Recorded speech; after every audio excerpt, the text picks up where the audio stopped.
আসসালামু আলাইকুম। গত বছরের ৫ই আগস্টের পর হতে দেশের বিভিন্ন স্থানে মুক্তিযোদ্ধাদেরকে যেভাবে লাঞ্ছিত করা হচ্ছে, বাংলাদেশের স্বাধীনতা সংগ্রাম, মুক্তিযুদ্ধ এবং মুক্তিযুদ্ধের স্মারক যেভাবে ধ্বংস করা হয়েছে, বাঙালি জাতির পিতা বঙ্গবন্ধু শেখ মুজিবুর রহমানের স্মৃতি বিজড়িত ধানমন্ডি ৩২ কে যেভাবে ধ্বংস করা হয়েছে, তার বিভিন্ন স্মৃতিস্মারক যেভাবে ধ্বংস করা হচ্ছে, তা তো আপনারা সবাই জানেন। আর এখন এই বিজয়ের মাসে এসে যেভাবে তারা মুক্তিযুদ্ধকে কটাক্ষ করছে, জামাতে বিভিন্ন লোকজনকে মুক্তিযুদ্ধকে তাদের সম্পত্তি দাবি করছে। কেউ বলছে মুক্তিযুদ্ধ ভুল ছিল, মুক্তিযুদ্ধ ভারতের ষড়যন্ত্র ছিল, আওয়ামী লীগের ষড়যন্ত্র ছিল। আবার কেউ কেউ বলছে যে তারাই নাকি মুক্তিযুদ্ধ করেছে এবং তারাই প্রকৃত দেশপ্রেমিক, তারাই দেশকে স্বাধীন করেছে। ইতিমধ্যে আপনারা দেখেছেন যে গতকাল এই বিজয়ের মাসে রংপুরের তারাগঞ্জে মুক্তিযোদ্ধা দম্পতিকে কিভাবে নৃশংসভাবে ঘরে ঢুকে হত্যা করেছে জামাতি সন্ত্রাসীরা। আর ২ দিন আগে তো পাকিস্তানের আইএসপিআর এর সংবাদ বিজ্ঞপ্তিতে জানালো যে তাদের সাবেক প্রধানমন্ত্রী ইমরান খান নাকি বাংলাদেশের জাতির পিতা বঙ্গবন্ধু শেখ মুজিবুর রহমানের অনুসারী। এই কথাটি বলতে গিয়ে তারা বাঙাল জাতির পিতা বঙ্গবন্ধু শেখ মুজিবুর রহমান সম্পর্কে যে কটাক্ষ করেছে, তা কিন্তু কোনো বাঙালির কিংবা বাংলাদেশের সহজে মেনে নেওয়া সম্ভব না।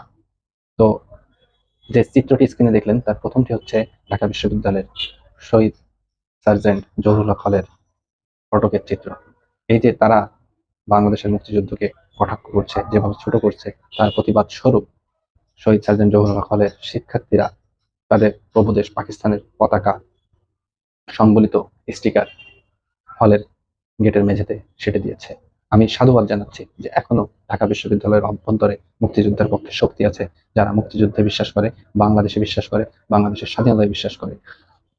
পাকিস্তান প্রেমীরা এবং পাকিস্তান বাঙালির মুক্তিযুদ্ধ এবং স্বাধীনতা সংগ্রামকে কটাক্ষ করে বা অপমান করে যেসব শব্দ ব্যবহার করছে বা যেসব কাজ করছে বাংলাদেশের মুক্তিযুদ্ধকে খাটো করার জন্য, মুক্তিযোদ্ধাদেরকে যেভাবে অপমান করছে, তা কিন্তু প্রতিটি বাঙালির হৃদয়ে রক্তক্ষরণ হয়েছে। সেই জায়গায় গতকাল ঢাকা বিশ্ববিদ্যালয়ের শহীদ সার্জেন্ট জহুরুল হলের শিক্ষার্থীরা যে প্রতিবাদটি করেছে, তার জন্য তারা অবশ্যই প্রশংসার দাবিদার। এবং তাদের এই ধারা অব্যাহত রাখার জন্য বিজয় একাত্তর হলের শিক্ষার্থীরাও কিন্তু দ্বিতীয় যে ছবিটি দেখছেন, বায়তুল মোকাররম মসজিদের ফটকে গোলাম আজমকে জুতোপেটা করা হচ্ছে, সেই ছবিটি বিজয় একাত্তর হলের শিক্ষার্থীরা বিজয় একাত্তর হলের গেটের মেঝেতে সেটে দিয়েছে। আমি তাদের এই সাহসিকতার জন্য তাদেরকে ধন্যবাদ দিয়ে ছোট করতে চাই না। আমরা যারা বাঙালি চেতনায় বিশ্বাস করি, বাঙালি আদর্শে বিশ্বাস করি, আমাদের প্রত্যেকটি নাগরিকের উচিত এই যে যে স্বাধীনতা বিরোধীরা বাঙালির স্বাধীনতাকে, বাঙালির মুক্তিযুদ্ধকে, বাংলাদেশকে, বাংলাদেশের